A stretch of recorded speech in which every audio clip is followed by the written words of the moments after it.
Assalamualaikum warahmatullahi wabarakatuh. Waalaikumsalam warahmatullahi wabarakatuh. Alhamdulillah wassalatu wassalamu ala sayyidina Rasulillah sayyidina wa maulana Muhammad ibn Abdullah wa ala alihi wa sahbihi wa mawala. La haula wa la quwwata illa billah, amma ba'd. Bapak-bapak, ibu-ibu, saudara-saudara kaum muslimin rahimakumullah. Sudah menjadi keyakinan dalam kehidupan kita bahwa segala yang ada permulaannya tentu akan ada penghabisannya. Setiap yang punya awal mesti akan punya akhir. Tidak ada keabadian dalam kehidupan dunia ini. Semuanya datang dan pergi silih berganti, berubah oleh pergeseran masa dan pertukaran waktu. Demikianlah kalau kita mau merenungi kehidupan dari alam di sekitar kita.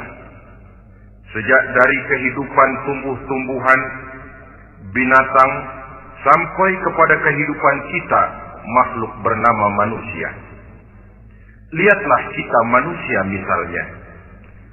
Dimulai sejak kita terlahir ke alam ini, keluar dari alam rahim ibu, menjadi bayi yang merah tidak berdaya, untuk kemudian berangsur meningkat menjadi anak-anak. Dari kehidupan anak-anak berubah lagi kita menjadi remaja, dengan segala keceriaan dan kelincahannya, dan dari masa remaja naik lagi kita memasuki usia dewasa, untuk kemudian berangsur memasuki hari tua. Lalu setelah kita memasuki hari tua, sehari, seminggu, sebulan, setahun, sampailah kita kepada batas waktu yang telah ditentukan oleh Allah, yang dinamakan ajal, dan bertemulah kita dengan yang disebut maut. Ini merupakan kepastian dalam kehidupan. Kalau saja kita mau merenung perubahan-perubahan yang terjadi pada diri kita, seharusnya membuat kita insaf dan sadar. Di kala remaja kita begitu lincah, punya rambut yang hitam ikal berderai, punya lesung di pipi, punya senyum yang indah menawan setiap orang yang melihat, punya kulit yang kencang dan bersih. Manakala kita memasuki hari tua, perubahan frontal pun terjadi. Kulit mulai jadi keriput, rambut yang tadinya hitam ikal berderai mulai memutih, nikmat berkurang. Gigi yang tadinya utuh dan sanggup mengunyah apa saja, satu demi satu permisi meninggalkan kita. Sangat boleh jadi, dikala remaja kita senyum semua orang terpikat. Dikala hari tua dengan kulit yang keriput dan gigi yang tidak ada lagi, manakala kita senyum, mungkin orang bakal lari dari sekitar kita. Kemana keindahan yang tadinya begitu menawan? Kemana senyum lesung pipit yang tadinya menarik perhatian orang? Pergi meninggalkan kita, berubah oleh pergeseran masa dan pertukaran waktu. Nah, bila maut datang menjemput kita, selesailah kehidupan sampai di situ? Ternyata belum. Kalau lahir merupakan perpindahan hidup dari alam rahim ke alam dunia, maka mati hakikatnya merupakan perpindahan hidup dari alam dunia ini ke alam kehidupan yang berikutnya, yang dinamakan dengan alam barzakh. Andai kata hidup cuma sekali, secara moral kita sanggup berkata, alangkah tidak adilnya Tuhan. Kenapa? Dalam kehidupan ini kan aneka ragam terjadi. Ada orang yang zalim, ada orang yang dizalimi. Ada orang yang membunuh, ada orang yang terbunuh. Ada orang yang kaya, ada orang yang miskin. Ada orang yang jujur, ada orang yang menghalalkan segala cara. Sehingga banyak ketidakadilan yang terlepas daripada pengadilan dunia. Lalu orang pun bilang, di dunia ini katanya banyak pengadilan tapi sulit keadilan. Di dunia ini mudah mencari pengadilan tapi sulit untuk mencari ketidakadilan. Andai kata hidup cuma sekali, tidak akan ada hidup sesudah hidup yang sekarang ini. Bagaimanakah nasib mereka yang lepas dari pengadilan dunia ini? Alangkah tidak adilnya Allah, andai kata tidak ada kehidupan sesudah hidup yang sekarang. Tentulah akan terjadi di mana orang menghalalkan segala macam cara untuk mencapai tujuan. Yang penting kan saya kaya, yang penting kan saya punya jabatan dan kedudukan tinggi. Kalau perlu jilat atas, kalau perlu sikut kiri kanan, kalau perlu injak bawah, injak yang bawah. Ini prinsip daripada orang-orang komunis. Dan pantas karena mereka tidak percaya kepada kiamat. Pantas karena mereka tidak percaya akan adanya kehidupan sesudah hidup yang sekarang ini. Maka saya menghimbau kepada seluruhnya, kita sudah kadang menyepakati negara ini berdasarkan Pancasila. Kita sudah kadang konsensus bahwa PKI dengan seluruh ajarannya tidak punya hak hidup di bumi Pancasila yang kita cintai ini. Maka salah satu ajaran PKI tujuan menghalalkan cara. Kita orang Indonesia yang berbudi pekerti luhur, yang punya nilai budaya tinggi, janganlah sampai mencaci PKI, membubarkan PKI, mengutukkan PKI, tapi dalam kehidupan sehari-hari prakteknya prinsip komunis kita pakai. Apa itu? Tujuan menghalalkan cara. Asal sudah tujuan tercapai, cara apapun saja halal. Itu pandangan hidup orang yang tidak percaya kepada adanya hari akhirat. Sebagai muslim yang yakin akhirat ada, kiamat pasti akan datang. Hidup tidak cuma sekali. Maka kalau kita zalim, kalau kita berbuat aniaya, kalau kita melakukan korupsi, kalau kita merugikan orang lain, boleh jadi kita terlepas daripada pengadilan dunia. Tapi ingatlah, kita tidak akan pernah lepas dari pengadilan Allah. Pengadilan Qadhi Rabbul Jalil, di mana kita akan diadili dengan seadil-adilnya. Dan tidak satu perbuatan yang bersifat salah, yang bagaimanapun kecilnya, yang akan lepas dari pengadilan di akhirat itu nanti. Pantas saja kalau satu hari malaikat Jibril datang menasihati Rasulullah Sallallahu Alaihi Wasallam, yang artinya juga menasihati kita semua. Apa kata malaikat Jibril kepada baginda Nabi? Ya Muhammad, ish ma syi'ta fa innaka mayyitun. Hai Muhammad, hiduplah semau kamu, tapi jangan lupa kamu pasti akan mati. Kalau memang dilarang tidak terlarang, dicegah tidak tercegah, kamu mau melaksanakan hidup menurut maumu sendiri, persilahkan, hiduplah menurut mau dan gayamu. Tapi jangan lupa, fa innaka mayyitun, satu saat kau pasti bakal mati. Dan mati itu bukan akhir dari segalanya. Dia babak baru bagi kehidupan selanjutnya. Silakan hidup menurut maumu, tapi jangan lupa kau pasti akan mati. Wa'mal ma syi'ta fa innaka majziyun bih. Kerjakan apa saja yang kamu mau. Kalau kau mau menghalalkan segala macam cara, persilahkan halalkan segala macam cara. Tapi jangan lupa kau akan mendapat balasan dari seluruh amal perbuatanmu. Wa ahbib ma syi'ta fa innaka mufariquhu. Dan cintailah apa saja yang mau kau cintai. Kau cintai anak istrimu, silahkan. Kau cintai harta bendamu, tafadhal. Kau cintai tanah airmu, kau cintai pangkat dan jabatanmu, persilahkan. Tapi jangan lupa fa innaka mufariquhu, kau pasti akan berpisah dan akan meninggalkan segala yang kau cintai itu. Apa artinya ini buat kita? Ternyata sesudah maut datang menjemput kita, ada kehidupan sesudah hidup yang sekarang ini.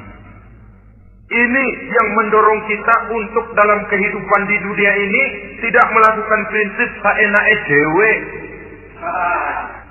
semaunya sendiri saja, asal perut kenyang, asal pangkat tinggi, asal harta dapat. Masa bodoh dengan merugikan orang lain, masa bodoh dengan menipu orang lain. Iku jenenge saenake dhewe. Muslim tidak diajarkan. Ingat manusia, setelah kau mati, setelah kiamat datang, kau akan dibangkitkan, kau akan dimintakan pertanggungan jawab tentang kehidupan yang sekarang ini. Saudara hadirin, oleh sebab itu kalau kita bicara soal kiamat, soal akhirat, ini memang masalah yang gaib, yang sepenuhnya tidak bisa dicernakan dengan kemampuan penalaran intelektual. Dasar di dalam membicarakan ini tidak lain adalah iman kita kepada Allah Subhanahu wa Ta'ala. Bukan cuma zaman sekarang, dari zamannya Nabi, orang itu kalau sudah bicara kiamat, bicara akhirat, ada yang ragu-ragu, ada yang menolak sama sekali. Bukan dari zaman sekarang, dari zaman dulu. Pernah kok satu saat Rasulullah itu dakwah menceritakan, saudara-saudara, akan terjadi kiamat di mana Allah akan membangkitkan manusia dari kuburnya untuk memintakan pertanggungan jawab. Ini dalam dakwahnya Nabi pidato macam itu. Apa reaksi orang? Yang beriman ya mantap, tapi yang tidak beriman, bajingan-bajingan Quraisy ini, mereka bertepuk tangan, mengejek, mencaci. Malahan ini yang luar biasa, ada dua orang kafir namanya Ubay bin Ka'ab dan Al-As bin Wa'il. Mendengar pidato macam ini, mereka buru-buru pulang ke rumah. Ngapain? Ngambil pacul. Lalu berangkat nyari kuburan tua. Dia gali itu kuburan. Tulang-tulangnya diangkut, dibawa ke depan Nabi. Ya Muhammad, tulang-tulang yang udah hancur begini, siapa yang bisa ngidupin lagi? Yang macam-macam aja kamu Muhammad. Enggak rasional, enggak masuk akal. Allah menjawab.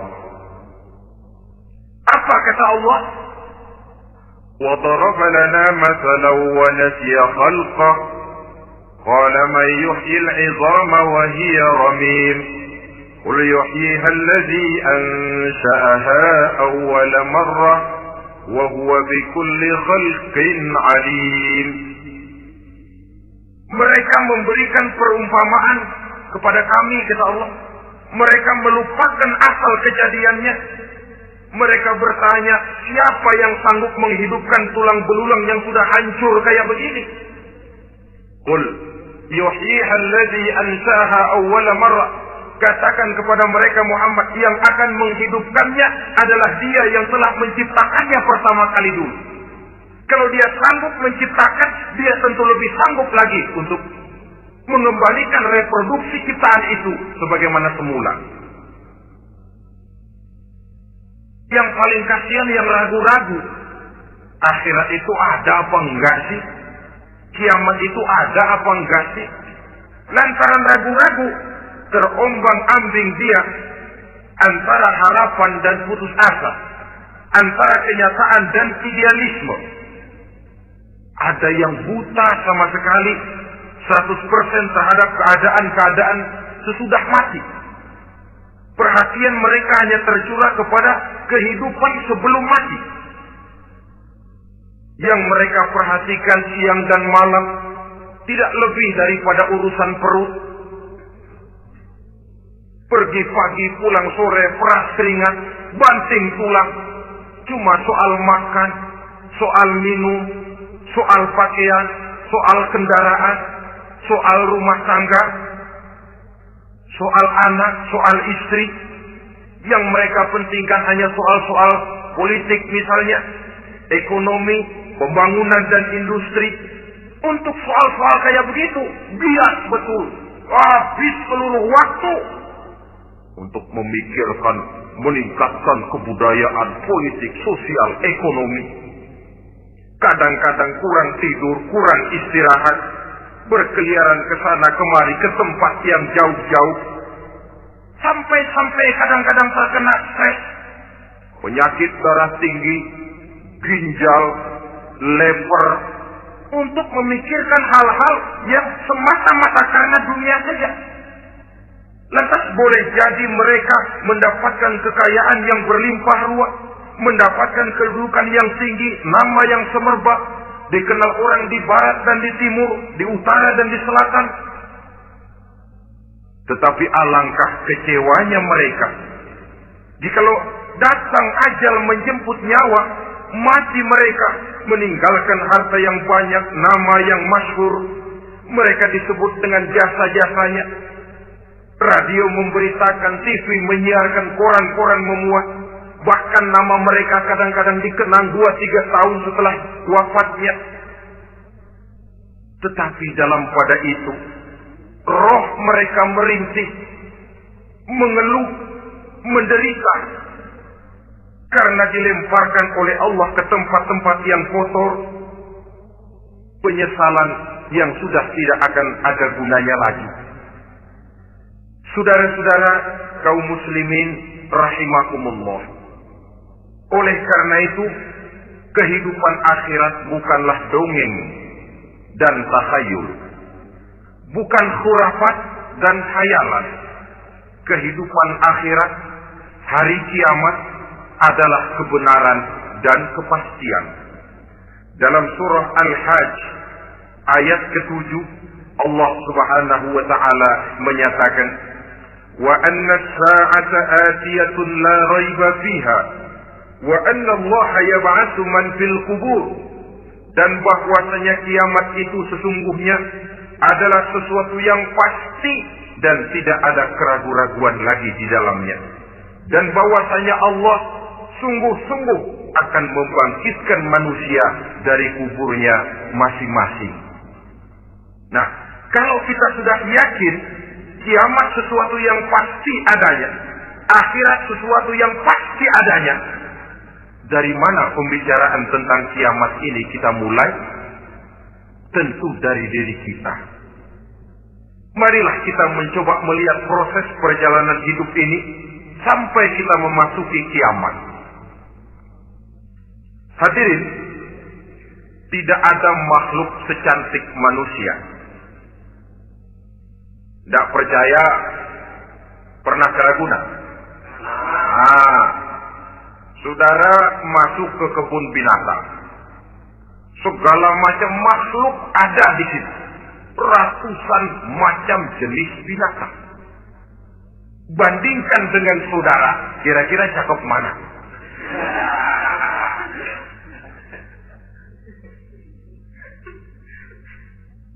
Dari seluruh makhluk yang diciptakan Allah itu, manusia fi ahsani taqwim, dalam bentuk yang paling sempurna, sejak susunan biologis sampai kemampuan berpikir. Biologis kita, ya Allah, diciptakan kita begini rupa. Diberikan 2 kaki untuk berjalan, 2 tangan untuk bekerja. Diberikan 2 mata, dua-duanya di depan. Pernah saudara mikir kalau mata kita yang satu di depan, yang satu di belakang?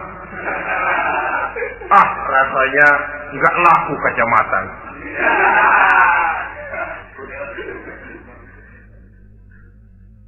Diberikan hidung dengan 2 lubang.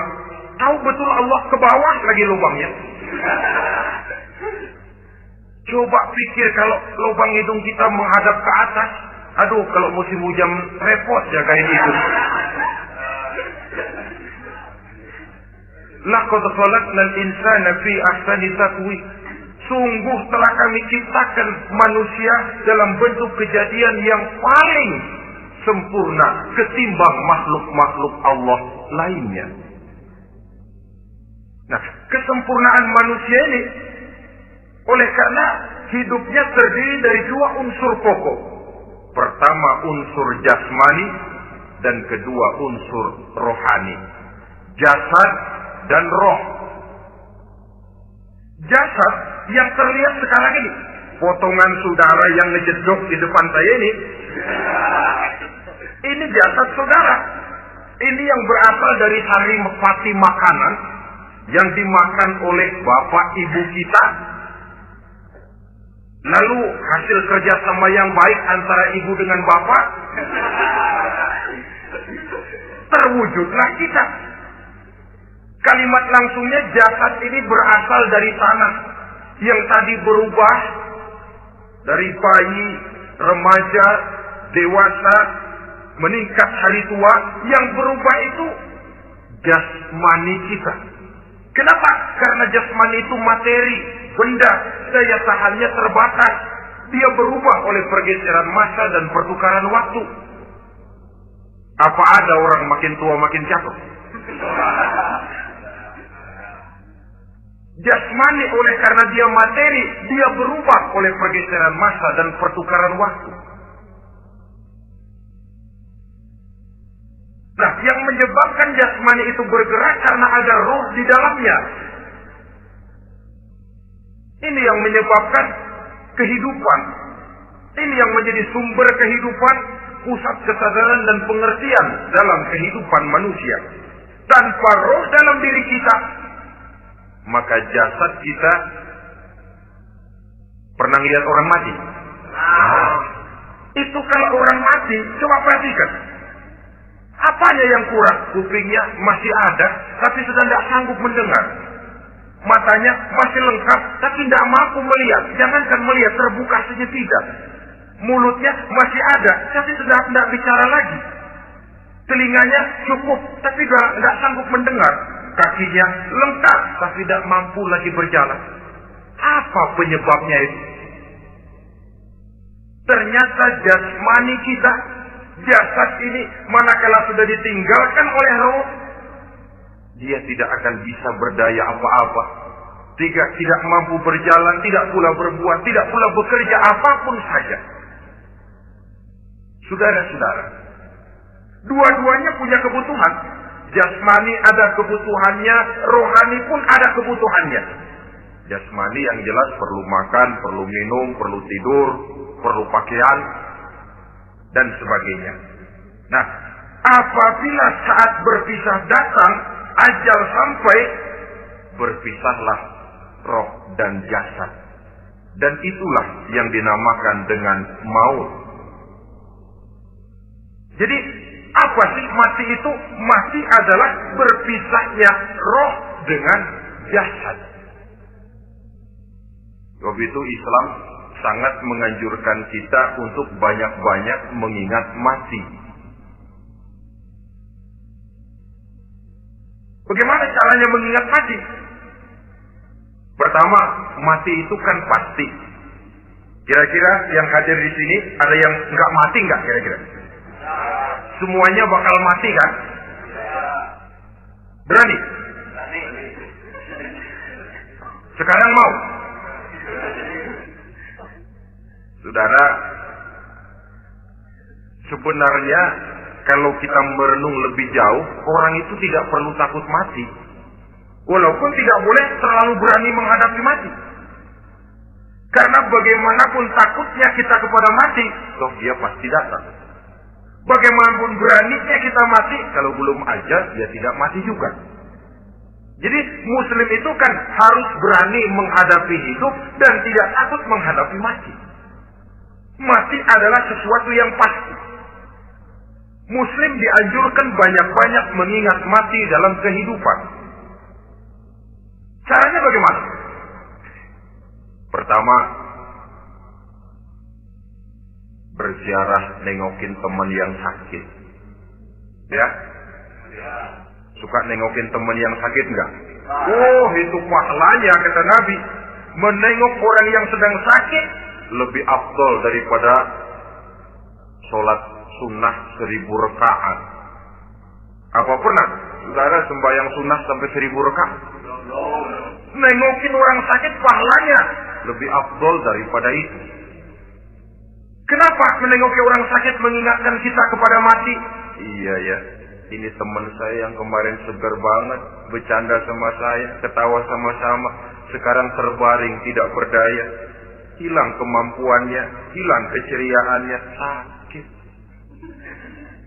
Iya kalau sembuh, kalau aja, iya sekarang giliran dia, kalau jatuh ke saya. Lalu menghibur teman dengan kata-kata yang enak, yang akan mendatangkan sugesti supaya dia cepat sembuh. Jangan nengokin orang sakit, jujur. Sakit apa lu? Perut. Emang teman gua kemarin sakit begini mati. Wah, itu orang bisa jadi shock lantaran etika kita tidak akan sampai ke sana. Menjenguk orang sakit akan mengingatkan kita kepada mati. Apalagi ziarah kubur. Ada yang orang tuanya sudah meninggal? Nah, kalau ada, ya tidak bisa tiap hari, kurang-kurangnya seminggu sekali, Jumat pagi misalnya, ziarah kita ke kubur. Sehingga kalau kita masuk kubur kan ada etikanya. Assalamualaikum ya ahlal kubur wa inna insyaallahu bikum lahiqun. Hai penduduk kubur, keselamatan bagi kamu dan kami yang masih hidup sekarang ini insyaallah pasti bakal nyusul kamu. Iya, yang kemarin gagah benar sekarang terbaring tanpa daya, ini unggukan kuburannya. Yang kemarin ada sekarang sudah tidak ada. Kemana dia? Kami satu saat pasti akan begini. Ingat mati. Lalu apalagi yang bisa membuat kita ingat kepada mati? Mengawal jenazah. Bukankah sangat dianjurkan oleh agama? Bahkan kalau bisa sejak mengurusnya, memandikannya, mengkafankannya, menyolatkannya untuk kemudian mengantarnya ke kubur. Hari ini saya antar dia ke kubur, besok boleh jadi saya yang diantar orang. Hari ini saya solatkan dia, besok boleh jadi saya yang disolatkan orang. Hari ini saya masukkan dia ke liang lahat, besok mungkin giliran saya dimasukkan orang ke liang lahat. Ingat mati, tumbuh kesadaran. Lalu daya positifnya dalam kehidupan apa? Nah, saudara-saudara hadirin, orang yang mengingat mati bukan lantas menjadi lemah dalam kehidupan, menjadi putus asa, sedikit semangat, terbentur kesulitan, mudah frustasi. Bukan itu tujuannya kita diperintah mengingat mati. Jelasnya, Islam menganjurkan kita untuk mengingat mati guna maksud-maksud yang positif. Supaya orang lalu sadar, hidup ini cuma sebentar. Maka mumpung hidup, nah ini mumpung. Tapi mumpung yang baik. Mumpung hidup, maka hidup yang singkat ini harus saya pergunakan dengan sebaik-baiknya. Melakukan kebajikan yang sebanyak-banyaknya. Menjauhkan rasa malas. Menunggu keajaiban yang datang dari langit. Berleha-leha, bermain-main. Sementara maut kalau dia datang tidak pernah main-main. Pantas kalau seorang penyair bernama Syauqi memesankan tazawwad bittaqwa fa innaka la tadri idza hanna al-lailu hal ta'ishu ila al-fajr kam min sahihin mata min ghairi illatin wa kam min 'alilin 'asha hinan min ad-dahr. Persiapkan dirimu dengan takwa, sebab kamu tidak tahu apabila malam datang kamu masih bisa hidup apa enggak besok pagi. Apa ada jaminan saudara yang kumpul di depan saya malam ini besok masih bisa hidup? Tidak. Ada jaminan? Tidak ada sama sekali. Kam min sahihin mata min ghairi illatin. Berapa banyak orang sehat mati enggak pakai sakit lagi. Sebabnya kadang-kadang ringan saja. Ada yang cuma jatuh di kamar mandi, mati. Ada yang cuma ketiban pensil. Iya, kalau ketiban pensil 3 peti masa nggak mati. Ta'addadatil asbab wal maut wahid. Sebabnya boleh jadi macam-macam, tapi mati satu juga, yaitu mati. Dia seperti kelapa yang terlalu tua jatuh ke bawah, yang kembang baru keluar pun jatuh ke bawah. Itulah mati. Dia datang menjemput yang bayi, dia datang mengambil yang anak-anak, dia datang juga kepada yang remaja, kepada yang dewasa, kepada yang tua sekalipun. Jangan yang remaja lalu berpikir, gua rasanya masih jauh banget sama mati. Ini sesuatu yang pasti yang kita tidak pernah diberitahu kapannya. Kalau dikasih tahu kapannya kan kita bisa, umpama malaikat maut datang ke rumah saya, saudara Zainuddin, kau mati 80 tahun lagi. Wah, saya kan berhitung, masih lama, poya-poya aja dulu Tapi ini tidak pernah diberitahu kepada kita. Lantaran tidak diberitahu itulah kita perlu bersiap-siap dengan selalu mengingat-ingat mati yang mendorong kita untuk berbuat positif. Satu contoh peringatan mati yang mendatangkan positif pada peristiwa ketika turun perintah hijrah. Ketika di Mekah sudah terpepet turun perintah hijrah. Ini sahabat yang berangkat hijrah, jangan dikira semua bulat hati. Ada yang mikir, kalau saya hijrah berangkat dari Mekah ke Madinah, nanti di tengah jalan dicegat oleh kafir Quraisy lalu dibunuh, mati saya. Takut mati. Allah peringatkan, kullu nafsin dha'iqatul maut. Kamu disuruh hijrah tidak takut mati, padahal kamu tahu semua yang hidup bakalan mati. Diam saja di Mekah mati, hijrah ke Madinah pun akan mati. Mendengar ayat ini, Sayyidina Umar bin Khattab seperti dibakar semangatnya. Kalau sebagian sahabat hijrah sembunyi-sembunyi, beliau mau hijrah itu malah bajingan Quraisy dikumpulkan dekat Ka'bah. Pidato, ya ma'syara Quraisy, dedengkot Quraisy, dengerin. Besok pagi yang namanya Umar bin Khattab mau hijrah dari Mekah ke Madinah. Siapa yang kepengen kepalanya berpisah dengan badannya, persilakan cegat Umar di jalanan. Besok dengan tenang dia berangkat hijrah, gak ada yang berani nyegat. Tuh Quraisy juga barangkali mikir, gua ngapain nyegat penyakit. Begitu ingat mati, timbul semangat juang. Timbul semangat berbuat. Ini ingat mati yang positif, bukan yang melemahkan semangat. Dah jangan kerja rajin-rajin dah, lu bakalan mati. Ini ingat mati yang salah pasang. Ingat mati seharusnya mendorong manusia untuk berbuat lebih tekun. Allah memberikan peringatan, Qul innal mauta allazi tafiruna minhu fa innahu mulaqikum. Katakan, maut yang kamu akan melarikan diri daripadanya, yang kamu takuti benar dia pasti akan datang menjemput kamu.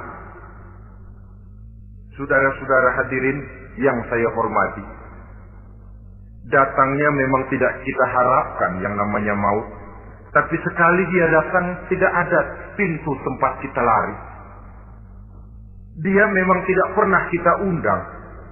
Tapi sekali dia datang, mengetok pintu, kekuatan apa yang bisa menolak? Dia sebuah tanda seru dalam kehidupan. Apa yang menyebabkan orang takut mati? Pertama barangkali karena dia tidak tahu bagaimana kehidupan sesudah mati. Alam kubur gelap, alam akhirat gelap. Sehingga dia bingung, lantaran bingung lalu jadi takut. Yang kedua boleh jadi oleh bayangan-bayangan dosa yang pernah dia kerjakan di dunia ini. Kerjanya cuma menumpuk dosa. Dia gembira, bahagia, tertawa di atas tumpukan dosanya. Merasa segan berpisah dengan seluruh kehidupan ini. Sehingga boleh jadi maut adalah sesuatu yang ditakutkannya benar dalam kehidupan. Tapi bagaimanapun takutnya, tidak ada tempat lari dari dia. Dalam ayat lain Allah jelaskan, "Ainama takunu yudrikumul maut walau kuntum fi burujin musayyada." Di mana saja kamu berada, dalam benteng yang paling tangguh sekalipun, maut pasti akan datang menjemput kamu.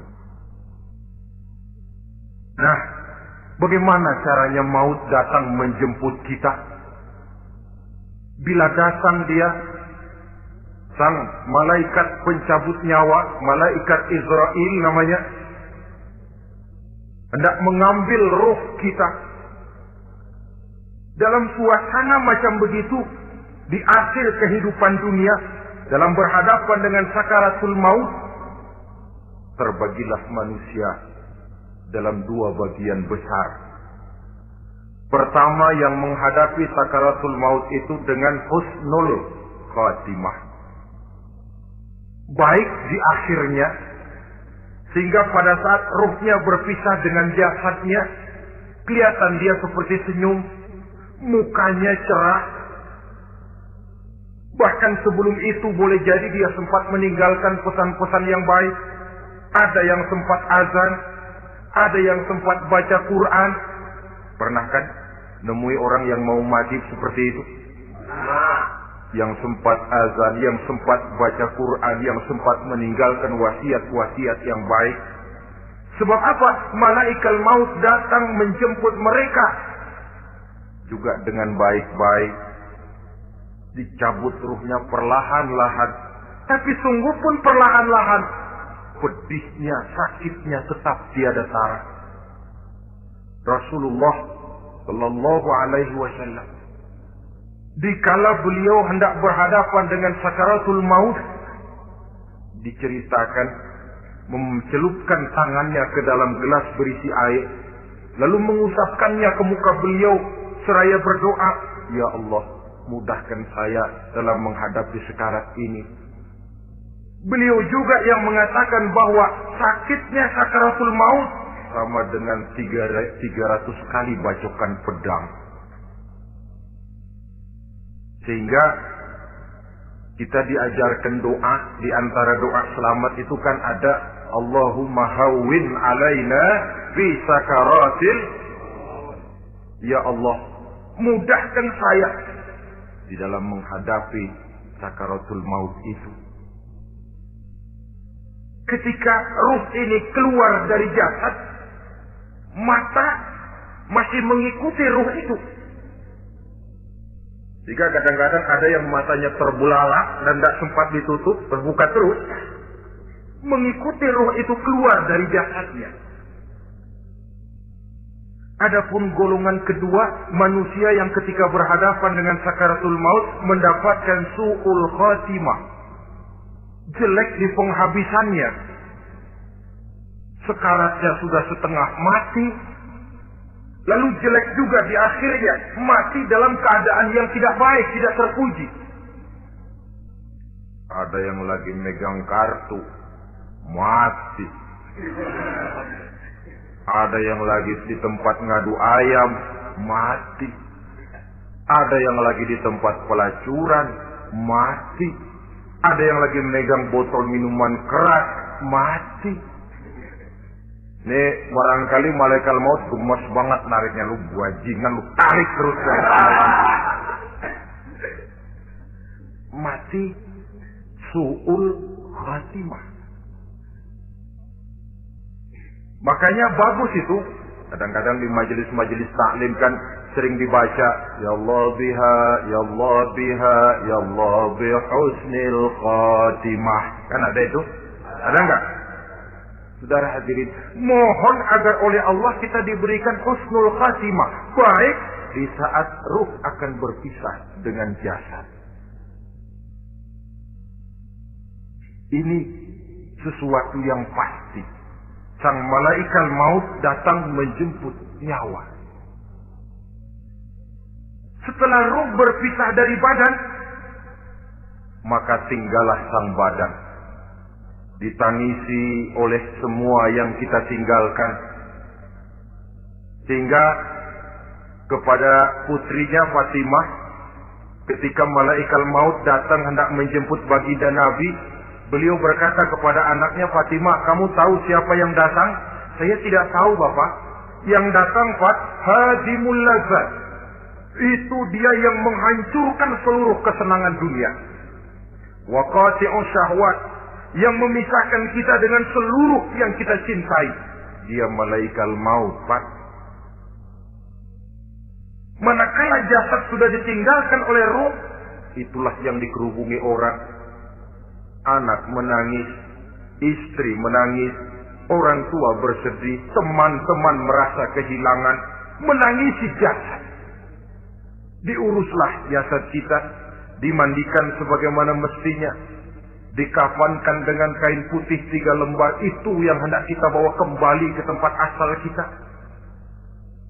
Pakaian sutra, jas yang mereknya Switzerland wool, kain yang Samarinda, sepatu yang Belly atau Beltoni, jam tangan yang Rolex, kendaraan yang serba mewah, tidak ada yang menyertai kita. Kain putih 3 lembar itu saja lagi. Demi setelah dikafankan, dibujurkan kita menghadap ke arah kiblat, orang banyak pun datang menyolatkan kita dengan 4 takbir, diiringi dengan doa, lalu upacara pelepasan, berangkat kita meninggalkan anak, istri, suami, kampung halaman, tanah air, bahkan alam dunia ini. Selamat tinggal alam dan seluruh isinya. Tinggallah yang tinggal. Saya akan kembali ke tempat asal dari mana saya datang, untuk kembali mempertanggungjawabkan seluruh perbuatan saya dalam kehidupan ini. Manakala upacara pelepasan selesailah sudah, dimasukkan kita ke keranda jenazah, digotong orang, bismillah wa ala millati rasulillah, dibawa ke tempat peristirahatan terakhir katanya. Padahal dulu kalau mau kita istirahat, ke villa lah kita, ke Bali lah kita, ke Hong Kong lah kita, ke tempat-tempat tamasya yang indah. Oh, rupanya akan sampai juga perjalanan menuju tempat peristirahatan terakhir, yang luasnya tidak akan lebih dari 2 kali 1 meter. Diusung orang kita, diantarkan orang banyak. Manakala sampai ke atas liang lahat, pengusung jenazah dibuka, diturunkan kita ke liang lahat, dibaringkan. Gumpalan tanah akan jadi bantal kita. Muka dibuka, dihadapkan ke arah kiblat. Setelah itu ditutup liang lahat kita dengan kayu. Masih belum kurang, diuruk dengan tanah. Yang menguruk orang-orang yang tadinya mencintai kita, menyayangi kita. Tapi ketika jasad sudah ditinggalkan ruh, habis rupanya cintanya. Coba jasad kalau sudah ditinggalkan ruh, 3 hari aja di rumah serem. Ya mayit, siapa yang betah nemenin mayit? Lalu bila upacara pemakaman selesai, maka berusahalah semuanya. Para pengantar akan kembali ke rumahnya masing-masing. Maka masuk kita ke alam kehidupan, yaitu yang disebut alam barzakh atau alam kubur. Apa selesai hidup sampai di situ? Tidak. Hanya beberapa langkah setelah yang mengantar kita pulang, diriwayatkan dalam hadis Bukhari dan Muslim, bila seseorang sudah diletakkan di kuburnya, lalu yang mengantar kembali pulang, maka roh si mayit akan dapat mendengar bunyi terompah orang yang pulang itu. Bunyi terompahnya terdengar. Datang 2 malaikat menanyakan dia dengan pertanyaan-pertanyaan yang kalau bisa dijawab dengan betul, Dua malaikat yang bernama Munkar Nakir akan bilang, jawabanmu betul. Tenanglah kau di sini, naumatal arus. Tidurlah kau di sini seperti tidurnya pengantin. Orang yang baik-baik di alam kuburnya akan mendapat nikmat kubur. Sehingga masa penantian yang lama, jangan lupa, kita masuk ke kubur itu kan menunggu sampai datangnya hari kiamat.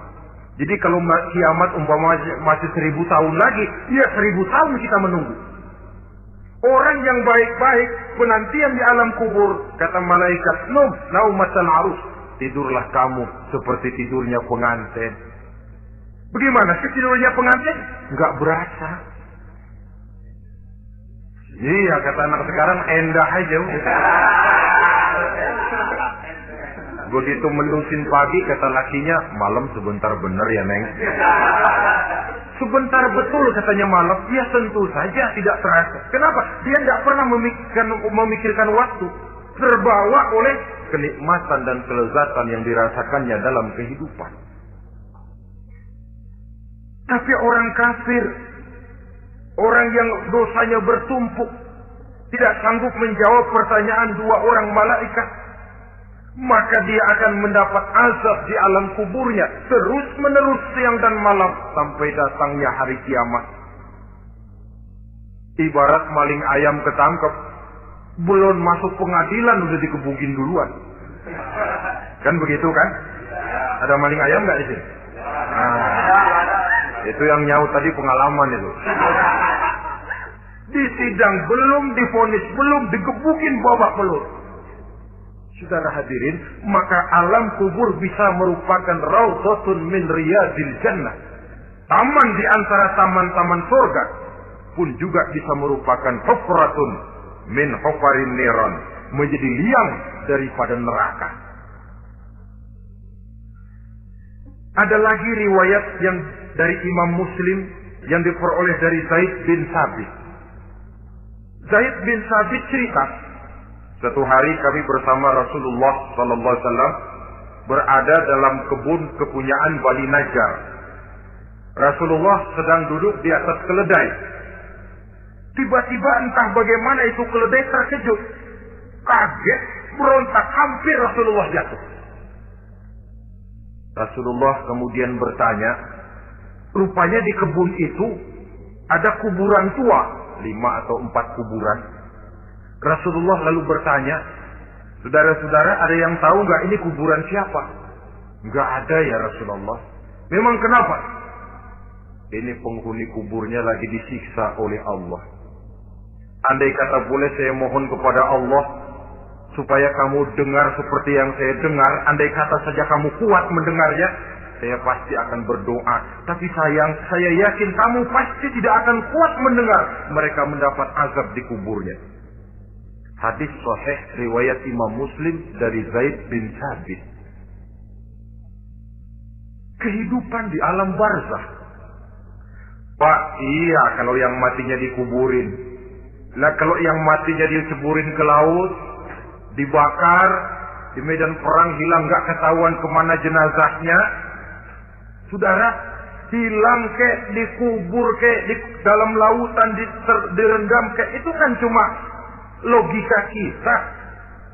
Menurut Allah tidak ada perbedaan orang mati dikubur di dasar lautan, atau dibakar sampai jadi abu, atau gugur di medan perang tidak ketemu jenazahnya. Entah mereka tetap masuk ke alam barzakh namanya. Jasad boleh hancur, tapi roh sebagai sumber kehidupan, pusat kesadaran dan pengertian, dia tetap ada, mengalami kebahagiaan dan kegembiraan, atau mengalami kepedihan dan penderitaan, bergantung kepada amalan yang kita lakukan dalam kehidupan di dunia ini. Maka dalam Yasin tadi kan jelas, Qul yuhyiha alladhi ansha'aha awwala marrah. Yang menghidupkan mereka yang dikubur di dasar lautan, mereka yang dibakar sampai jadi abu, yang akan menghidupkan ialah Allah yang menciptakan mereka dulu pertama kalinya. Jadi kalau sudah ada aslinya, ya tentu tidak perlu contoh lagi, akan sangat mudah membuatnya. Orang tua kita, keluarga kita yang sudah berpulang, mereka di alam barzakh sekarang ini bisa mendapat nikmat kubur, bisa mendapat azab kubur, bergantung amalan mereka dalam kehidupan di dunia ini. Dalam Musnad Imam Ahmad dan Sahih Abi Hatim malah ada tambahan riwayat. Orang yang banyak kebajikannya di dunia, amalannya akan datang menemani dia. Sholatnya dekat kepalanya, puasa sebelah kanan, zakat sebelah kiri, menghibur dia. Malahan dikatakan berbentuk orang yang cantik menemani dia di alam kuburnya. Aneh dia tanya, man anta lam ara fid dunya ajmal minka? Siapa kamu? Di dunia ini belum pernah saya melihat orang secantik kamu. Dia jawab, ana amaluka sholeh. Saya adalah amalmu yang soleh yang kau kerjakan waktu di dunia. Saya sekarang diperintahkan untuk menemani kamu di sini. Alhamdulillah.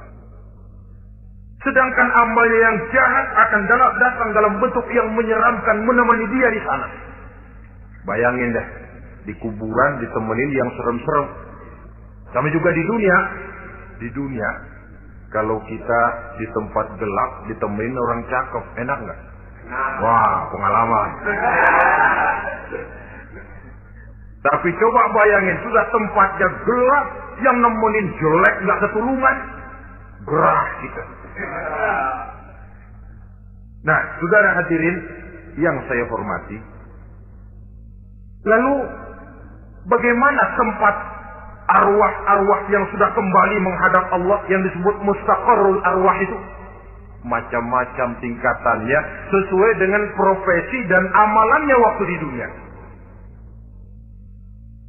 Ada roh-roh itu yang setelah pisah dengan jasad, artinya mati, ditempatkan di tempat yang disebut a'la iliyin, tempat yang tertinggi. Siapa ini? Arwahnya para nabi dan para rasul. Ini fi a'la iliyin, di tempat yang tertinggi. Arwahnya para nabi, arwahnya para rasul. Dan karena kita bukan nabi, bukan rasul, ya jangan mimpi dapat tempat fi a'la iliyin, kecuali kalau Allah menghendaki. Itu hak prerogatif Allah. Tapi kan tidak adil kalau Allah melakukan itu. Ini kelompok roh-roh yang masuk golongan fifth. Wah, the first class. Para nabi, para rasul. Lalu ada pula roh-roh itu yang setelah pisah dengan jasadnya diumpamakan seperti burung-burung hijau yang berterbangan di perkebun-kebunan surga. Roh siapa mereka ini? Rohnya para syuhada, orang-orang yang mati syahid gugur membela agama. Nah, ini bedanya orang mati syahid dengan pahlawan, ya. Apa bedanya syuhada dengan pahlawan? Kalau syuhada, orang yang gugur membela agama, niatnya karena Allah, mati syahid. Kalau pahlawan, orang yang gugur membela negara, orang yang dianggap berjasa kepada pemerintah. Klimaksnya, kalau orang mati syahid, jelas surga. Tapi pahlawan, belum tentu surga. Kenapa? Bergantung kepada negara macam apa yang dibelanya dan pemerintah model mana yang dibelanya. Di negara-negara komunis misalnya, banyak nggak pahlawan? Dengan sekian tanda jasa yang mati di medan perang dan sebagainya. Kira-kira pahlawan komunis masuk surga nggak? Ya, kalau pahlawan komunis masuk surga, kita nggak kebagian kapling di surga barangkali. Inilah bedanya pahlawan dengan orang mati syahid. Kemudian ada pula roh itu yang tertahan di pintu surga. Tertahan di pintu surga. Ini seperti tadi, orang yang mati syahid, tapi masih ada kaitan di dunia. Rasulullah pernah ditanya orang, ya Rasul, kalau saya maju ke medan perang bela agama, mati syahid, apa saya masuk surga? Iya, masuk surga. Kecuali kata Nabi, kalau masih punya utang. Nah, tertahan di pintu surga. Ada pula roh itu yang tertahan di alam kuburnya. Ini umumnya seperti tadi itu. Ada mempunyai dosa, mempunyai kesalahan, sehingga merasakan azab kubur. Ada juga roh itu yang tertahan di permukaan bumi. Mereka yang dalam hidup selalu menumpuk dosa-dosa yang besar, meninggal sebelum keburu untuk bertaubat. Saudara hadirin yang saya hormati, inilah yang kita khawatirkan. Sebab jikalau pada saat roh sudah datang, jikalau saatnya roh datang berpisah dengan jasad, menemukan sakaratul maut, saat itu taubat sudah tidak akan ada gunanya lagi. Masuk ke alam kubur, mendapat azab kubur, sampai datangnya hari kiamat. Berapa lama diazab di alam kubur ini? Menunggulah kita sampai datang saatnya kiamat. Nah, saudara-saudara, apa tanda-tanda hari kiamat? Kapan dia akan datang? Bagaimana hal ihwal manusia pada saat terjadi kiamat? Bagaimana alam ini? Bagaimana perhitungan di padang mahsyar? Insya Allah akan saya ungkapkan pada bagian kedua dari ceramah ini. Insya Allah kita akan lanjutkan pembicaraan ini sampai kepada terminal paling akhir, surga dan neraka. Inilah saja pertemuan kita pada kesempatan kali ini. Terima kasih banyak atas segala perhatian. Mohon maaf atas segala kekurangan. Wabillahi taufiq wal hidayah. Wassalamualaikum warahmatullahi wabarakatuh. Waalaikumsalam.